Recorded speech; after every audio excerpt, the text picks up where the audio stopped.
Well, this coffee machine is getting quite old now. I've got the second problem with it, which is when I go to brew any coffee that uses the hot water, the power will trip, the GFI outlet breaker will trip, and the machine will turn off. So something has gone wrong inside. And what's actually happening is there's a broken part in there that we'll take a look at in a second. You can disassemble this machine just the same way as my first video, so take a look at that. Okay, with the top removed and the back plate just left to dangle down the side, we're looking inside the coffee machine, and what you'll see here is this part has cracked off its base. And there's a little screw threaded bit here that's on the bottom of this one that has cracked. Now, it's supposed to look like this, with this screw thread here on the bottom, but you'll see it's missing. I had attempted to glue this, but it didn't work. And so I was at a loss at where I would find the parts for this, but I found a place online in Australia that sells these parts. And luckily, they also sell the valves that we had problems with in the first video. So I'm actually going to replace this valve with a new one as well. So first we need to remove this item here. And there's just a few clips and a little pin here you pull out, and you can separate this. So go ahead and do that now. Okay, so I removed the clamps. And the broken piece is still in this pipe. So if you take a little old Phillips screwdriver, put it in there and rotate it, you can unscrew this bit and get it out. Here is the broken end. All right. Now to put the new piece in, it has to be rotated. And you'll see there's not enough room.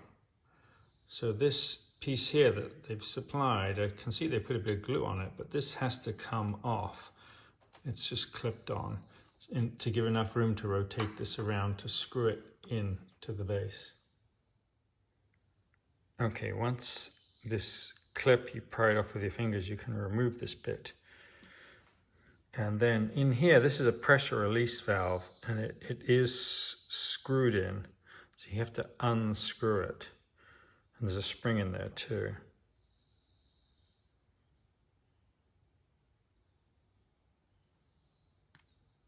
That took 5 turns. You'll see there's a spring in there. And we're going to set this all aside.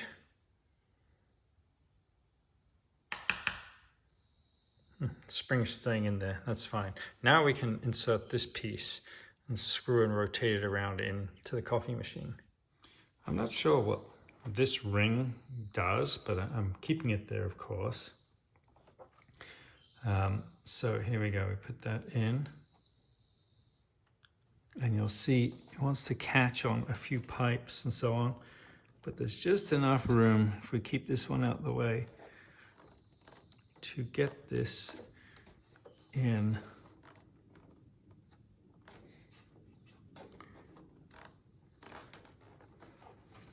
Now it's tightening up.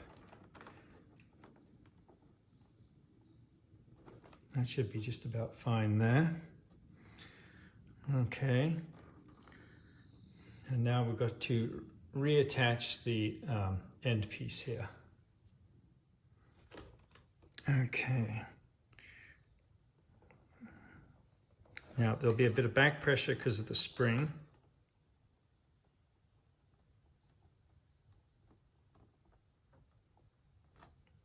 Do our 5 or so turns there. And then let's get this clip back on. Okay, that's clipped into place.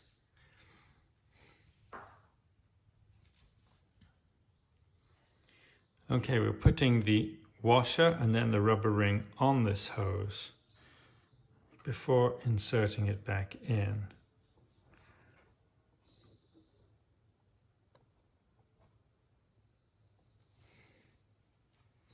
And then we have to insert the pin. It seems to take a tremendous amount of force to get that low enough.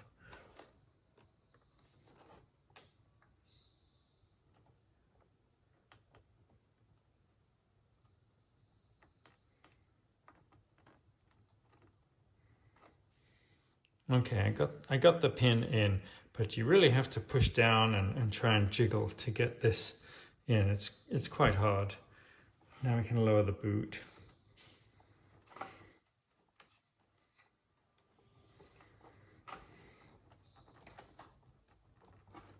Back over.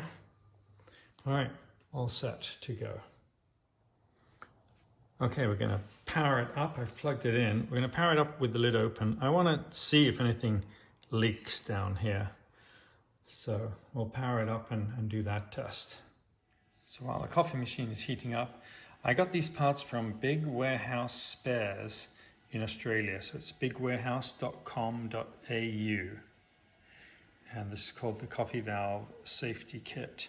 And they also have the other valve. So here is the valve solenoid and the part number over here. Hopefully you can see that. Well, the coffee machine did end up all working after all of that, which is a big relief. But I did have one issue where the solenoid valve, the new one, didn't work. So I actually put the old one in, which was working, and everything's fine. So I'm gonna enjoy my first cup of coffee for the morning tomorrow morning. I did a test one today and everything looked nice, so I hope this helps other people fix them. I want to say right now, it's been really nice getting all the comments from everybody that have benefited from the first fix, and it's really nice to know that people were able to fix their coffee machines. I know this stuff can be a little tricky, and it's electrical, so be warned, you got to be safe, don't short anything, but I hope this helps. I think I've already seen other people had this issue with circuit breakers tripping, so maybe other people have had the same issue. Good luck, hope everything works out. Okay.